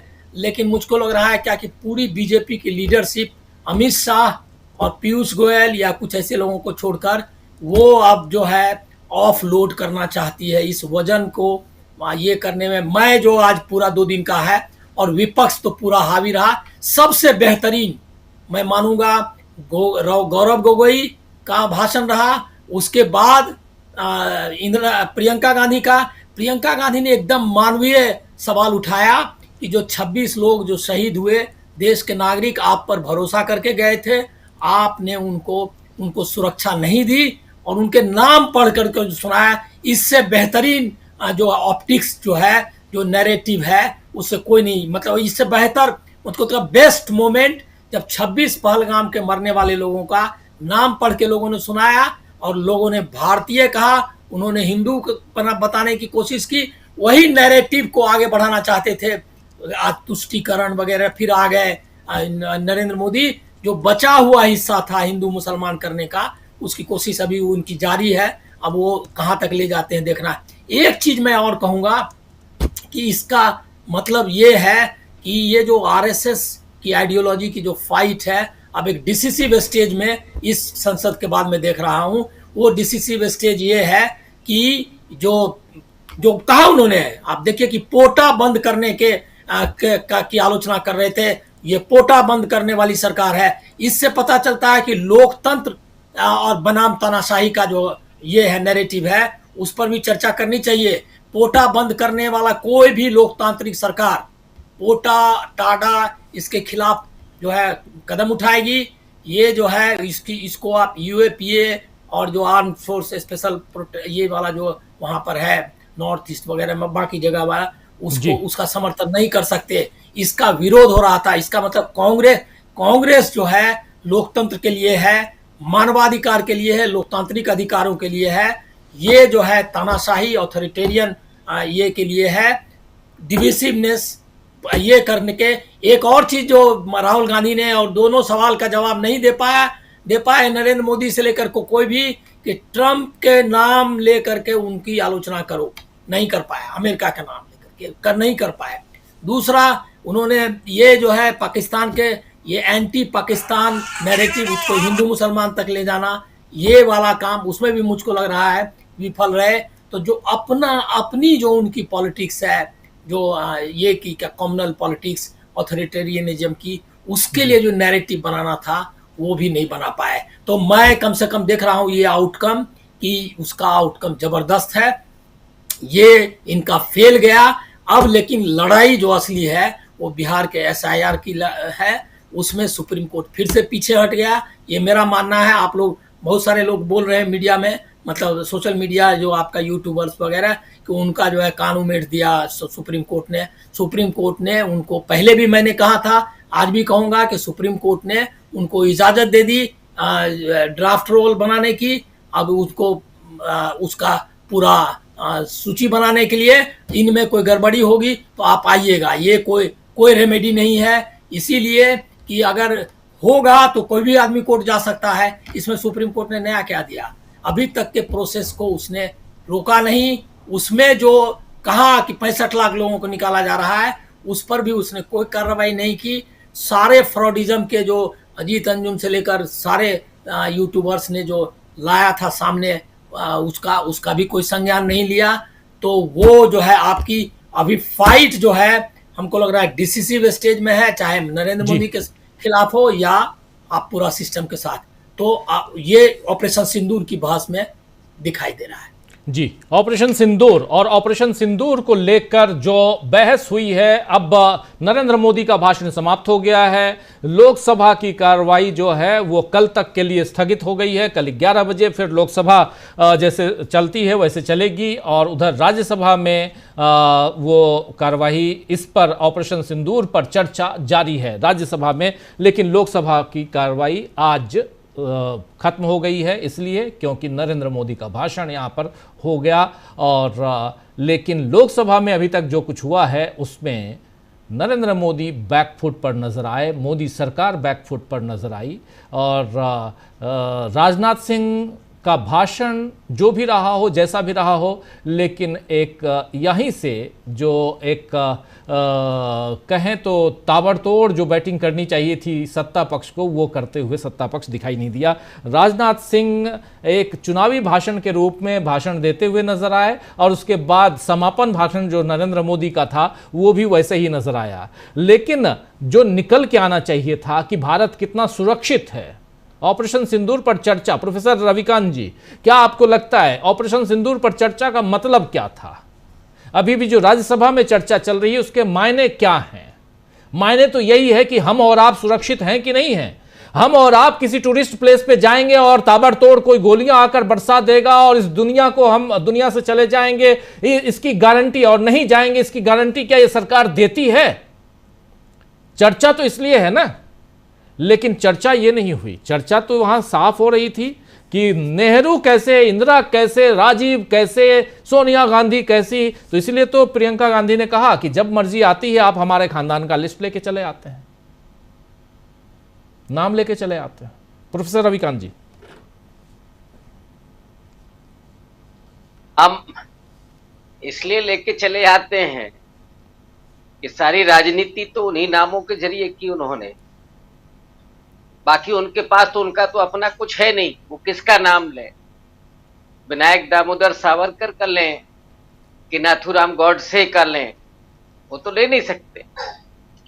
लेकिन ये जरूर है कि ऑपरेशन सिंदूर का जो निकला पूरे विमर्श में, वही खोदा पहाड़ निकली चूहिया वाली स्थिति, या फटा पोस्टर निकला हीरो, ये थे नरेंद्र मोदी। आज वो आपको क्या तस्वीर दिख रही थी? एक अकेला सब पर भारी। आज मोदी की हालत आप देख रहे थे, इतने नर्वस, और मुझे लगता है कि नर्वस राहुल गांधी सामने बैठे थे। अब मोदी जी के नर्वस होने का एक ही कारण है कि राहुल गांधी सामने बैठे। जो सच्चाई, ईमानदारी, कर्मठता, नैतिकता, लोकतांत्रिक मूल्यों और संवैधानिक जो खूबी है, उसके साथ वो व्यक्ति बैठा हुआ है, जिसने इन 10 सालों में, 11 सालों में जो किया, जो प्रतिमान स्थापित किए। आपने भी जिक्र किया कि ऑपरेशन सिंदूर के दौरान जो माता पिता दोनों को खोए बच्चे हैं, उन 22 बच्चों को राहुल गांधी गोद लेने जा रहे हैं। ये काम किसका है? सरकार का। कर कौन रहा है? राहुल गांधी। वो राहुल गांधी जिसके एक मुक्के से बेचारे बिरला जी डर जाते हैं कि टूट जाएगा। अब खैर बिरला जी की भी चिंता सही थी, मोदी जी ने ले दे करके यही तो एक पार्लियामेंट बनवाया है। बाकी तो सब बेच खाया है। जितना कांग्रेस ने बनाया था वो सब अपने दोस्त को सौंप दिया। तो अब इसकी चिंता ओम बिरला को होनी चाहिए, लेकिन सिन्हा जी को चिंता हो रही है ओम बिरला की। अनिल जी की चिंता अपनी वाजिब है कि भाई उनका भी धनगढ़ वाला हिसाब किताब ना हो जाए। बेचारे केवल बहस करवाने में थोड़ा डेमोक्रेटिक दिख रहे हैं, हालांकि डरे हुए हमें ओम बिरला ज्यादा लग रहे हैं। और वो भी सोच रहे होंगे कि शाम को जाने के बाद क्या होगा, कोई टेलीफोन आएगा या बुला करके कुछ कहा जाएगा, तो वो डर भी साफ दिख रहा है। लेकिन थोड़ी बहुत शर्म हया तो मुझे लगता है कि बची हुई है। अब क्या करें, पार्लियामेंट की बहस है तो वो करवानी ही है। 400 पार का नारा चल नहीं पाया, संविधान खत्म कर नहीं पाए, मनुस्मृति लाद नहीं पाए, तो क्या करें। और यही अकेले राहुल गांधी खड़े हुए थे जिन्होंने उस पूरे 400 पार के नारे को धज्जियां में तब्दील कर दिया। तो ऑपरेशन सिंदूर में जो निकला वही फटा पोस्टर निकला, हीरो। मोदी जी और ढींग हाँक रहे थे। 24 बार ट्रंप बोल चुके हैं कि हमने सीज फायर कराया, लेकिन एक बार ट्रंप नहीं निकला। बाकी तो उसके पहले आपने देखा था ना, अब की बार ट्रंप सरकार और हाउ डू मोदी से लेकर के ट्रंप पर कितने सारे कार्यक्रम, यहां तक कि कोरोना का वायरस भी कहा जाता है कि उसी कार्यक्रम में आ गया। तो मोदी जी ने तो कभी चिंता नहीं की, लेकिन ट्रंप, माय फ्रेंड ट्रंप, और अब ये कहां गए माय फ्रेंड, क्या करें बेचारे। तो बोल कैसे सकते जब आपके भीतर नैतिकता हो तब ना, हिम्मत हो तब ना, जब आप आंखों में आंखें डाल करके कह सके तब ना, चीन को लाल आंखें दिखा सके तब ना। लड़ेंगे किसके, झगड़ेंगे किससे? पाकिस्तान से। पाकिस्तान की कोई हैसियत नहीं है भारत के सामने। पाकिस्तान तो पीठ पर वार करता है, और वार करने में जो आतंकवाद को, कश्मीर के हमारे नौजवानों को वो बरगलाता है। आपने तो 370 भी खत्म कर दी, नोटबंदी भी खत्म कर दी। आप तो बार बार छाती पीट रहे थे कि साहब आतंकवाद खत्म हो गया। जवाब तो इस बात का भी देना चाहिए था कि नोटबंदी फिर आपने काहे की थी, 370 आपने काहे खत्म किया था। जब कुछ नहीं बदला तो फिर डींग आप काहे हाँक रहे थे। इसका मतलब है कि सरकार चलाना आपके बूते का नहीं है। देश कैसे चलाया जाता है ये आपको शऊर नहीं है। और हद तो तब है जब आपके भीतर संवेदनशीलता नहीं। ये देश के लोग हैं, ये लोग पत्थर नहीं है, मिट्टी नहीं है कि आप जैसे चाहे वैसे अपने भाषणों से, मन की बात से उनको बरगलाते रहें। अगर वो मरते हैं, शहीद होते हैं, उनके लिए अगर आपके पास एक शब्द नहीं है, आपकी आंखों में आंसू नहीं है, आपके दिल में संवेदनशीलता नहीं है, तो काहे के प्रधानमंत्री, काहे के गृह मंत्री हो। झूठ पर झूठ, अरे पार्लियामेंट के भीतर झूठ। इसका मतलब सीधा वही है कि आप तो पार्लियामेंट्री डेमोक्रेसी में कतई आप विश्वास ही नहीं करते। तो ये जो भारतीय जनता पार्टी का छल है, जो छद्म है, या सत्ता के बल बनाए रखने का जो ये खेल है, उस खेल का पर्दाफाश हो चुका है। और अब नहीं लगता कि आगे चलाए जाने की कोई वो ताकत भी दिखाई पड़ रही। राजनाथ सिंह के बयान में आ रहा है कि साहब सत्ता हमारी हमेशा थोड़ी रहेगी। ये जो निराशा है, ये डर है, ये बड़ा अच्छा डर है, ये अच्छा लग रहा है डर। क्योंकि ये लोग तो बोलते थे साहब अमित शाह कि 50 साल तक हम राज करेंगे, लेकिन लोगों ने कहा था ये लोकतंत्र है, और लोकतंत्र में सिर्फ लोगों के लिए नहीं, लोगों का, लोग क्या चाहते हैं। वो अगर चाहते हैं कि ये सत्ता निकम्मी है, सत्ता अगर देश के लोगों की सुरक्षा करने में सक्षम नहीं है, जो पेंसिल से तुलना करते हैं साहब राफेल की और जेट की, कि पेंसिल भले ही टूट गई हो, रिजल्ट क्या आया? अब रिजल्ट तो वो उस मार्कशीट पे भी आ जाता है जो कभी पास ही नहीं किया गया, तो रिजल्ट तो ऐसे भी आता है। वो मोदी जी से अच्छा कौन जानता है कि कैसे मार्कशीट हासिल की जाती है, फेल और पास कैसे होता है? तो ऐसे सरकार नहीं चलती।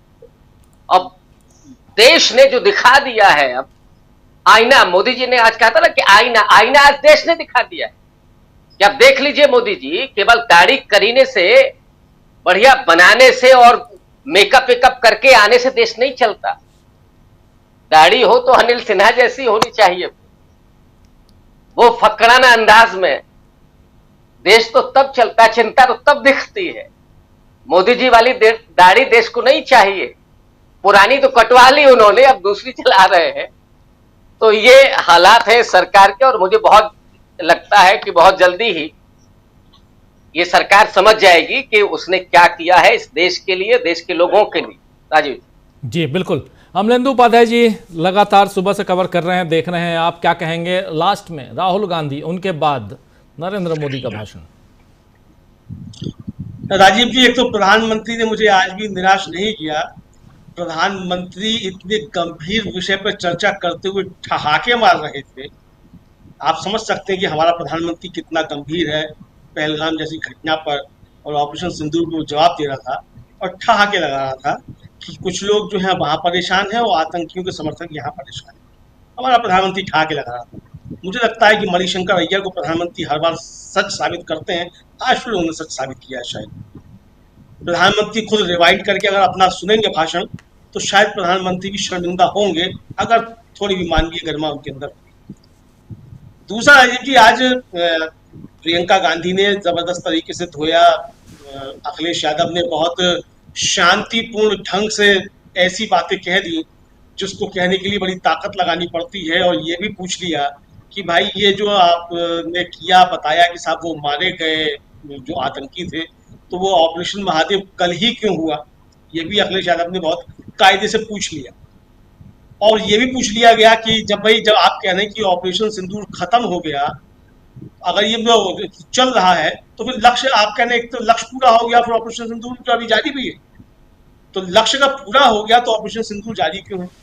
दूसरा राजीव जी, प्रधानमंत्री नरेंद्र मोदी डोनाल्ड ट्रंप का नाम नहीं ले पाए आज भी, और जब उनसे पूछा बीच में राहुल गांधी ने कि भाई ट्रंप का नाम ले लीजिए, तो प्रधानमंत्री हकबका गए बुरी तरीके से और एकदम पानी पीने लगे। और उस समय कैमरा जो था वो ना प्रधानमंत्री के ऊपर था और ना राहुल गांधी के ऊपर था, वो कैमरा फिर सीधा जो था फोकस कर दिया गया ओम बिरला के ऊपर। तो प्रधानमंत्री के श्रीमुख से अपने अभिन्न मित्र डोनाल्ड ट्रंप का नाम नहीं निकला। जेडी वेंस की बात उन्होंने जरूर की कि जेडी वेंस ने फोन किया, और मैं उस समय जो था वो सेना की बैठक में था, बाद में पलट के मैंने उनको फोन किया तो उन्होंने बताया पाकिस्तान बहुत तगड़ा हमला करने वाला है। इसका मतलब राजीव जी, जेडी वेंस जो कह रहे थे कि उन्होंने बात की है, तो ये तो बात सच साबित हो गई। जेडी वेंस कह रहे हैं कि हम बात की दोनों से, और डोनाल्ड ट्रंप ने भी यही कहा था कि उपराष्ट्रपति जेडी वेंस को उन्होंने शुक्रिया भी कहा था, अपना जो उन्होंने किया था कि उन्होंने जो है वो दोनों देशों से लगातार बात करके इस मसले पर लेकर आए हैं। तो इसका मतलब राजीव जी, एक तरह से देखा जाए तो प्रधानमंत्री नरेंद्र मोदी अपने मित्र डोनाल्ड ट्रंप का नाम लेने का साहस नहीं जुटा सके, तो यही 56 इंच की छाती आई उनकी दिखाई पड़ती है। तो कुल मिला के राजीव जी, जो मकसद था इस चर्चा का, वो मकसद यही था, ये संदेश देना कि सरकार हमारी कमजोर भले हो, देश कमजोर नहीं है। प्रधानमंत्री नरेंद्र मोदी कमजोर भले ही हो, लेकिन इस देश की सेना कमजोर नहीं है। सारी दुनिया को यह संदेश चला गया कि डोनाल्ड ट्रंप को यहाँ लायर भी कहा जा रहा है, डोनाल्ड ट्रंप को यहाँ झूठा भी कहा जा रहा है, ये भी कहा जा रहा है कि सेना हमारी तैयार है हर संकट से मुकाबला करने के लिए। प्रधानमंत्री अगर हमारा कमजोर है तो इसका मतलब ये नहीं है कि देश कमजोर है। जी बिल्कुल बिल्कुल, आप सही कह रहे हैं। और सबसे बड़ी बात कि इतनी गंभीर चर्चा, गंभीर मुद्दे पर चर्चा, पहलगाम जैसे जहां 26 लोगों की जान गई, और वहां पर उस चर्चा में अगर कोई ठहाका लगा रहा है तो ये बिल्कुल गलत है। इसकी जितनी भर्त्सना हो वो कम है। समय कम है, अब अपने पास मात्र 15 मिनट का समय है। मैं आप सबसे गुजारिश करूंगा कि 2-2 मिनट में अपनी बात पूरी करेंगे। 6 आप सब लोग हैं और 1-1 मिनट मुझे देंगे तो कम से कम 30 मिनट पूरा हो जाएगा। 8:30 तक हो जाएगा। शकील जी, क्या कुछ और है आपके पास? अब प्रधानमंत्री जी जा चुके हैं, हम पॉइंट में ही बात करेंगे। अब आपने कहा है जी, पॉइंट नंबर 1, वेणुगोपाल ने कहा कि ये चर्चा हमने पहलगाम पर मांगी थी, और ये सारे विपक्ष के नेताओं ने कहा। और चर्चा काय पे हुई, उसका विषय क्या लिखा गया है? सफल निर्णायक ऑपरेशन सिंदूर पर। तो राहुल गांधी ने, प्रियंका ने, खड़गे जी ने जो धज्जियां उड़ाई हैं वो यही उड़ाई हैं कि आप पहलगाम के आतंकवादी हमले में बात करना नहीं चाहते हैं, उन निर्दोषों की हत्या पर बात करना नहीं चाहते हैं, और आप खाली अपनी झूठी पीठ थपथपा रहे हैं। नंबर 2, अखिलेश यादव ने आज अपनी बात शुरू करते हुए एक बड़ा अच्छा शेर पढ़ा। ये हम इसलिए बता रहे हैं, कई चीजें वीडियो में आ नहीं पाई होंगी जी बिल्कुल, और हम दिखा भी नहीं पाए होंगे उसको। अखिलेश ने प्रधानमंत्री मोदी पे जबरदस्त कटाक्ष किया। उन्होंने कहा ये मोदी जी का हाल ये है कि मैं दुनिया को मनाने में लगा हूं, मैं दुनिया को मनाने में लगा हूं, मेरा घर मुझसे रूठा जा रहा है, मेरा घर मुझसे रूठा जा रहा है। दूसरी बात जो अखिलेश ने बड़ी जबरदस्त कही, उन्होंने कहा हमने तो कराची लाहौर पे कब्जा कर लिया था और पीओके पे होने वाला था। भाई इसीलिए तो देश सवाल कर रहा है, ये पीओके पे कब्जा करने से पहले सीजफायर क्यों? और हमारी योगी जी ने कहा था हमारे प्रदेश के कि 6 महीने के अंदर हमारा कब्जा हो जाएगा। दूसरा उन्होंने कहा चीन राक्षस है, यही था पीछे पाकिस्तान के, पाकिस्तान कुछ नहीं है। प्रियंका गांधी ने बड़ी मजेदार बात कही, शुरू ही उन्होंने यहां से किया, पहला सेंटेंस था मैं बोलने के लिए खड़ी हुई और मुझे देखकर ये भाग गए। विपक्ष बहुत कम था, सत्ता पक्ष बहुत कम था, सत्ता पक्ष बहुत कम था, विपक्ष सत्ता पक्ष बहुत कम था। प्रियंका ने कहा मुझे देख के भाग गए। दूसरा उन्होंने कहा प्रधानमंत्री जी श्रेय चाहते हैं, ओलंपिक में कोई मेडल जीतता है हिंदुस्तानी, उसका भी ले लेते हैं, जिम्मेदारी नहीं लेते। मोदी जी ये सोने का ताज नहीं है, कांटों का ताज है। और लास्ट सोफिया कुरैशी की भी बात हुई, विक्रम मिस्री की भी बात हुई, और साथ में विनय नरवाल की भी बात हुई कि मोदी जी, अमित शाह जी जब इन पर हमले हुए तब भी आप इनके बचाव के लिए नहीं आए। विक्रम मिस्री आपके सचिव थे, विदेश सचिव, विनय नरवाल फौजी था, सोफिया कुरैशी आपकी कर्नल थी, आप नहीं आए, न उन 26 लोगों के हत्या पे आए। और प्रियंका गांधी ने सबसे अच्छा काम किया कि उन्हें सदन में श्रद्धांजलि दे दी उन 26 लोगों को एक एक का नाम पढ़ के। ये काम अभी तक किसी ने नहीं किया था। जी राजीव जी। जी बिल्कुल बिल्कुल बिल्कुल। डॉक्टर साहब क्या कुछ कहेंगे आप? सिर्फ 3 बिंदु। नंबर 1, अमलेंद्र जी ने बहुत अच्छा सवाल उठाया था, उसको थोड़ा सा विस्तार दे देता हूं। लगातार सरकार और सरकार के भांपू ये दावा कर रहे हैं कि ऑपरेशन सिंदूर जारी है, तो फिर कल जो ऑपरेशन हुआ उसका नाम ऑपरेशन महादेव क्यों रखा गया? जब कोई ऑपरेशन चल रहा होता है, जारी होता है, तो बीच में दूसरे नाम की जरूरत नहीं है। उसका लक्ष्य तो हमलावरों का सफाया ही था। ये सैन्य विज्ञान का भी सवाल है, राजनीति विज्ञान का भी सवाल है कि ऑपरेशन महादेव नाम क्यों दिया। नंबर 2, ऑपरेशन सिंदूर के समय चीन, तुर्की जैसे देशों की भूमिका हम सब जानते हैं। आज प्रधानमंत्री ने ट्रंप के अलावा इन 2 शब्दों का भी उच्चारण नहीं किया, न उन्होंने चीन शब्द का नाम, चीन का नाम लिया, न तुर्की का नाम। तीसरा बिंदु मैं सिर्फ आखिरी में जोड़ देना चाहता हूं, मुझे मालूम नहीं कि कल से उस पर चर्चा हुई है या नहीं। देश की राजधानी दिल्ली से चुनी गई सांसद, दिल्ली की महापौर रह चुकी कमलजीत सहरावत संसद में, लोकसभा में खड़े होकर एक बेशर्म झूठ बोल रही थी कि सिकंदर ने पोरस से माफी मांगी थी। पोरस ने सिकंदर को 18 बार हराया। ईसा पूर्व 326 में झेलम में संग्राम हुआ था, पोरस उसमें पराजित हुए थे। सिकंदर के सामने आए, सिकंदर ने उन्हें ससम्मान उनका राजपाट वापस कर दिया। प्लूटार्क, कर्टियस, फ्रीमैन जैसे महान इतिहासकारों ने जो जीवनी लिखी है अलेक्जेंडर द ग्रेट की, दुनिया की किसी किताब में नहीं लिखा कि सिकंदर ने पोरस से माफी मांगी थी या पोरस ने सिकंदर को पराजित किया था। तो ये कैसा समय है कि देश की संसद में सांसद इतना बेशर्म झूठ बोलते हैं और कोई सवाल नहीं होता। वो रिकॉर्ड में भी गया होगा राजीव जी। आप सोचिए, संसद के रिकॉर्ड में दर्ज रहेगा कि पोरस ने सिकंदर को 18 बार हराया। तो इस पूरे सत्र में सत्ता पक्ष की ओर से जितने झूठ परोसे गए हैं उस पर अलग से एक ग्रंथ छप सकता है। जी बिल्कुल। प्रशांत जी। अरे डॉक्टर साहब, प्रधानमंत्री मोदी खुद व्हाट्सएप पे आधारित है। वो रील पाकिस्तान में जो कंटेंट क्रिएटर रील बना रहे हैं उसको संसद में ले आए। वो देखिए, दो तीन बातें हैं। एक तो बहुत स्पष्ट संदेश पूरी दुनिया को और खासकर अमेरिका को चला गया भारत की संसद की तरफ से। सरकार से नहीं गया लेकिन विपक्ष से गया कि भारत किसी भी प्रकार का हस्तक्षेप नहीं चाहता है।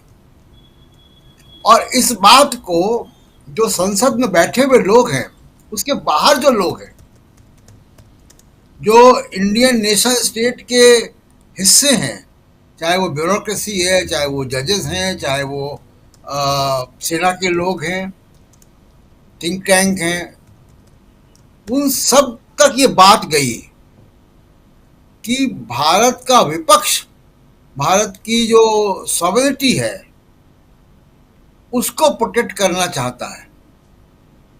दूसरी बात जो आपने भी कही और उस पर मैं बहुत अफसोस हो रहा है ये कहते हुए कि जो 26 लोग मारे गए पहलगाम में, उनके परिवारों ने भी आज मोदी जी का भाषण सुना होगा।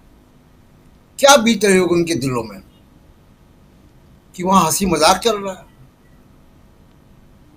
हंसी ठिठोली चल रही, चुटकुले सुनाए जा रहे हैं, ठहाके लगाए जा रहे हैं, नारे लग रहे हैं।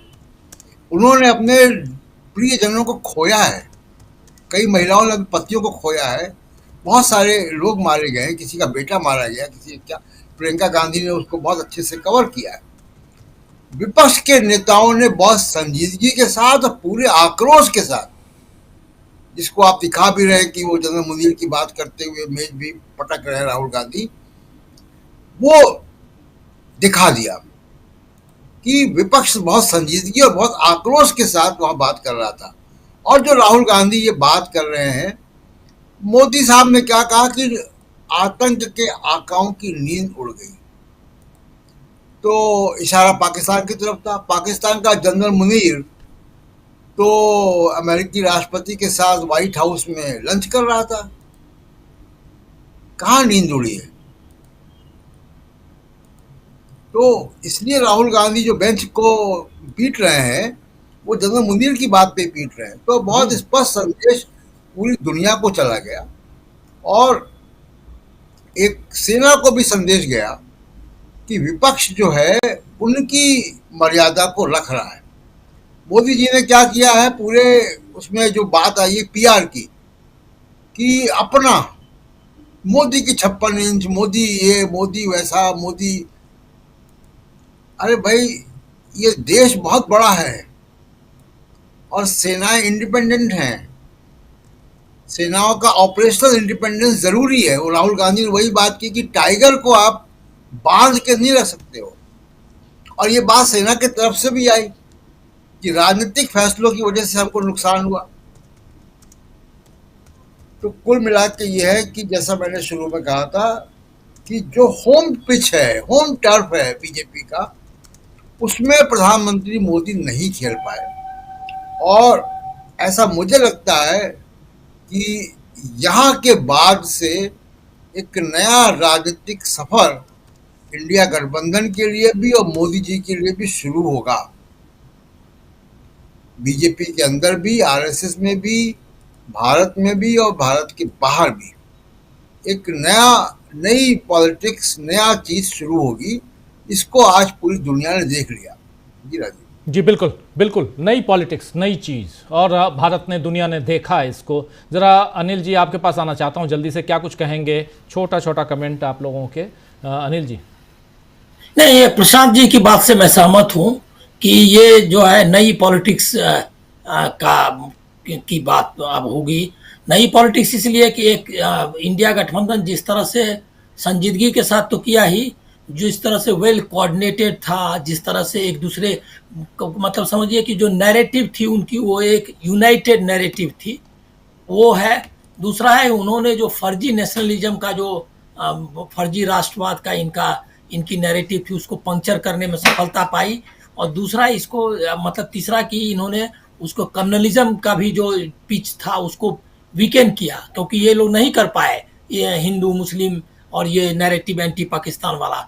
तो मुझको लग रहा है वो काफ़ी वीकेंड हुआ है इसकी मतलब मोदी और उनके लोगों की नैरेटिव। ये जो भी कमज़ोर नैरेटिव के बाद ये रिटेलिएट किस तरह से करते हैं, मैं इसमें है कि पॉलिटिक्स शुरू होनी चाहिए। बीजेपी में भी चर्निंग चल रही होगी, आरएसएस भी सोच रहा हो, देश तो सोच ही रहा है, लेकिन इसके बाद ये चूंकि जिस तरह का इनको करने की आदत है, जिस मतलब जो साजिशाना जो है, जैसे कि अभी इसका ही कह रहे हैं कि ऑपरेशन महादेव बीच में कैसे हो गया, हु प्लान्ड इट, कैसे हुआ, ये संसद की बहस के समय में ये क्यों नहीं हुआ, 80 दिन के बाद क्यों हुआ ऑपरेशन सिंदूर के, ये सारा जो है ये अनुत्तरित है। इसका मतलब है क्या कि ये छोड़ देंगे, अपना तरीका ये नहीं है। मुझको लग रहा है ये कि जो लोकतांत्रिक अधिकार है, मानवाधिकार है, जो रिप्रेशन है उस, और जिस तरह से चुनाव आयोग को जिस तरह से यहाँ किया है बिहार में, वो जो है चुनाव की चोरी, लोकतंत्र को दबाने का, लोकतंत्र को ये करने का, मतलब उसको कमजोर करने का, इनका ये प्रयास चलता रहेगा। अब इसमें कहाँ तक फाइट होता है वो देखने का है। जी, मोदी साहब भाषण खत्म किए, बाहर सदन के बाहर राहुल गांधी ने मीडिया से बात की है इसी मसले पे, जरा सुन लेते हैं जल्दी से, फिर प्रोफेसर रविकांत जी आपके पास आता हूं। राहुल गांधी सुनिए। उन्होंने क्लियरली नहीं कहा कि ट्रंप झूठ बोल रहे हैं। शायद 29 बार ट्रंप ने बोला है, उसका जवाब नहीं दिया। और सबसे इंटरेस्टिंग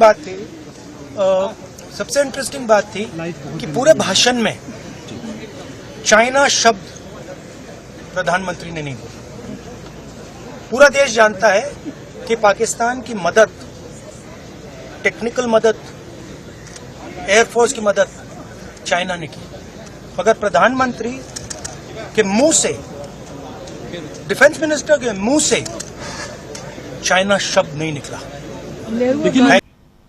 तो सुन लिया आपने, ना चाइना शब्द निकला और ना ही ट्रंप शब्द निकला। और चाइना को लेकर पाकिस्तान और चाइना की जो गलबहियां हैं, और बिल्कुल इसी अंदाज में राहुल गांधी जब भाषण दे रहे थे तो कहे कि दोनों, और इसको तोड़ना होगा।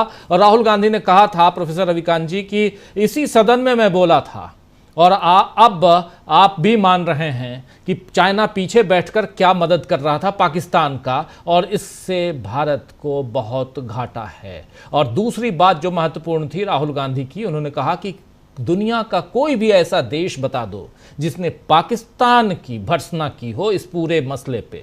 आप तो कह रहे हैं कि पाकिस्तान परस्त जो वहाँ पे जो आतंकी पैदा हो रहे हैं, पनाह ले रहे हैं, वो भारत में ऐसा कर रहे हैं। लेकिन तीसरी बात महत्वपूर्ण जो कही थी कि आपने कहा कि ऑपरेशन सिंदूर जारी है, और यहाँ पे ये भी कि अगर कोई भी आतंकी घटना होगी तो इसका अंजाम जो होगा वो युद्ध के रूप में देखा जाएगा। तो कल को कोई घटना, ऐसी आतंकी घटना हो जाती है तो क्या आप पाकिस्तान पे हमला बोलोगे? सवाल बहुत इंपॉर्टेंट थे, और अभी फिर बाहर निकल के अभी राहुल गांधी सवाल कर रहे हैं। प्रोफेसर साहब जल्दी से इस पे आपकी बात। देखिए, आज की जो पूरी बहस है उसको मैं 3 शब्दों में थोड़ा व्याख्यायित करना चाहता हूं। पहले तो मुझे जो चीज दिखी, 3C मैं ले रहा हूं। एक तो कॉन्फिडेंस, अद्भुत कॉन्फिडेंस विपक्ष में दिखाई दिया पिछले 2-3 दिन से। और राहुल गांधी जिस समय मेज पर हाथ मार रहे थे, वो शेर की तरह जैसे लड़ाका होता है ना, वो दिख रहा था राहुल गांधी। दूसरी C, मुझे कोऑर्डिनेशन अद्भुत दिखाई दिया। शायद ये पहली बार विपक्ष का ये कोऑर्डिनेशन, और सारे के सारे लोगों ने जो हमले किए मोदी पर, गृह मंत्री पर, राजनाथ सिंह पर, उनका कोई जवाब नहीं था, काउंटर। तो कॉन्फिडेंस, कोऑर्डिनेशन और काउंटर, ये विपक्ष के जो 3C थे वो पूरे मोदी के ऑपरेशन सिंदूर के छद्म को ध्वस्त कर दी। और इसीलिए राहुल गांधी के अब बाहर निकलने के बाद भी जो उन्होंने प्रेस से बात की, उसमें भी आप उनका कॉन्फिडेंस देखिए, तेज देखिए कि वो जिस तरह से मोदी सरकार को घेर रहे हैं, उसमें वो साफ गोई कि क्या होना चाहिए था, कौन पीछे था इसके, किस किस की मजम्मत होनी चाहिए थी। लेकिन ये खामोशी और केवल कांग्रेस को आप घेर करके देश की सुरक्षा को दांव पर लगाएंगे तो इससे काम नहीं चलेगा। तो आज जो क्रेडिबिलिटी हासिल की है राहुल गांधी और प्रियंका गांधी या खड़गे जी हो, अखिलेश यादव हो, वो देश की नजरों में मुझे लगता है कि उसने एक बड़ा फासला तय कर लिया। तो जो प्रशांत जी कह रहे थे कि राजनीतिक करवट यहां से लेते हुए आपको दिखाई पड़ेगा ये देश, ये क्रेडिबिलिटी आज हासिल हुई है बड़े पैमाने पर, क्योंकि ऑपरेशन सिंदूर माने राष्ट्रीय सुरक्षा का मामला ये ज्यादा गंभीर था। और उस पूरे मसले पर जो एक एक चीज सामने आई है उससे सरकार बैकफुट पर दिखी, ये भी देखा। थिथराई करके चीजें जो आप पहले चला लेते थे कि 56 इंच की छाती और मैं अकेला, वो आज नहीं चला है। उससे मुझे लगता है कि बहुत कुछ चीजें लोगों की निगाह में स्पष्ट हुई हैं। और ये भी हो गया है कि अगर इतनी हिम्मत थी तो इंदिरा गांधी की तरफ 50% भी हिम्मत थी तो आप नाम लेकर के दिखाते। इस चीज को लोगों ने समझा होगा जरूर। राजीव जी बिल्कुल बिल्कुल।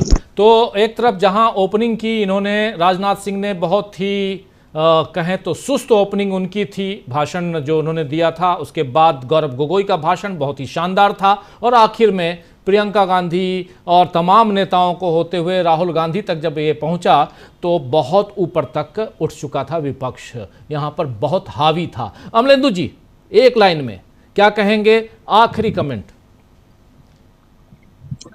राजीव जी, आखिरी कमेंट यही है कि हमारे प्रधानमंत्री नरेंद्र मोदी जो हैं वो पूरी तरीके से आज विफल साबित हुए, सरकार पूरी तरीके से विफल साबित हुई। और ये कहा जा सकता है कि विपक्ष ने पूरी दुनिया को संदेश दे दिया, प्रधानमंत्री संदेश देने में पूरी तरीके से विफल। प्रधानमंत्री पूरी दुनिया को संदेश जो देना चाहिए था, और कई लोगों ने कहा कि आप खुद को क्या क्या नहीं कहलवाते हो, लेकिन दुनिया आपके बारे में क्या कहती है ये भी बता दीजिए, और भारत को कितना आपने सुरक्षित रखा है। सवाल यहाँ सुरक्षा का है और उसी सुरक्षा के नाम पर, ऑपरेशन सिंदूर के नाम पर ये पूरी चर्चा अब लोकसभा में खत्म हो चुकी है, राज्यसभा में चर्चा जारी है और निकल के क्या कुछ आना है आप सबको पहले से पता है।